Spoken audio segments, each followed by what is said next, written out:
shout out. Ito po mga kalingap, gusto ko lang po magkita yung sponsor natin. Kalingap Dumaguete. Salamat po, ha?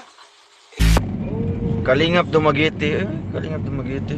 May baka may Kalingap Davao dyan. Hello, Kalingap Dumaguete here. Kumusta kayong lahat? Sana'y nasa mabuting kalagayan kayo. Ayan, nandito na naman nagbabalik ang inyong lingkod, Kalingap Dumaguete. So, ito po ang ating topic ngayon ay medyo nakakalungkot lalo na sa lahat ng mga fans ng Edrica. So, ayun nga po, sa pinahayag po ni Kalingap Rab, panoorin po ninyo ang buong video sa upload po ni Kalingap Rab na ang title niya ay ayaw na magpa-vlog ni Erica. Erica ayaw na magpa-vlog. Yan. Panoorin nyo buong video doon. Doon nyo makukuha ang lahat na detalye tungkol sa bakit at ayaw. So, ito lang ay reaction lang natin. So, alam kong maraming mamimiss nila si Erica.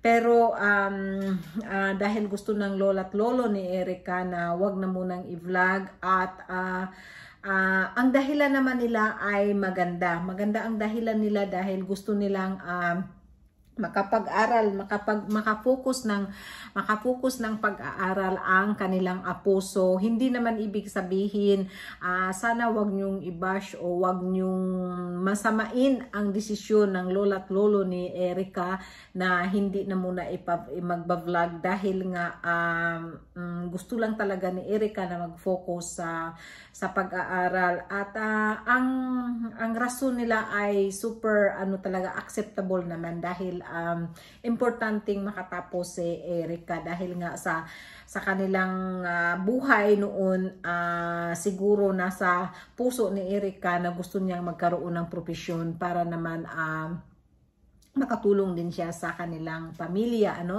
So, magandang desisyon ang ginawa. Nakakalungkot man, totoo, nakakalungkot man na hindi na muna natin makikita, lalo na ang love team nila ni Edo, At siyempre, lahat na fans ng Edrica ay mamimiss talaga nila ang kanilang mga scenes, ang kanilang pag-vlog.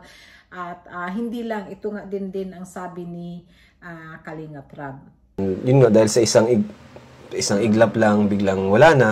Kaya medyo mabigat sa aming pakiramdam. Para kaming na heartbroken. Ayan. Pero okay lang naman po.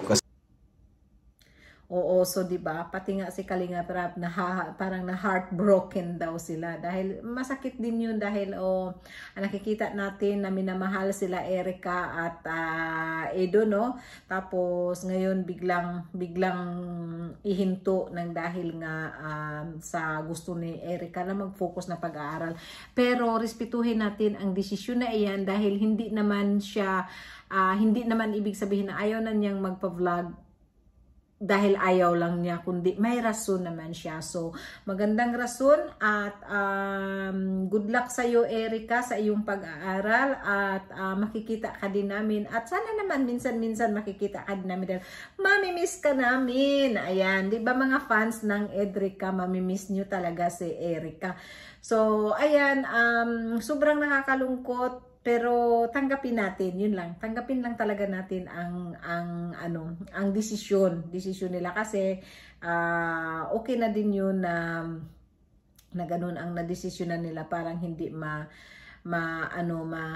yung isip ni Erica sa pag-aaral, ma-disturbo ang kanyang isip. So, focus talaga siya sa pag-aaral. So, ayan, sa hindi pa po nakasubscribe sa ating channel, please subscribe po at huwag po natin kalimutan i-subscribe si Kuya Bal Santos Matubang at of course, ang may-ari ng video na si Kalingap Rab.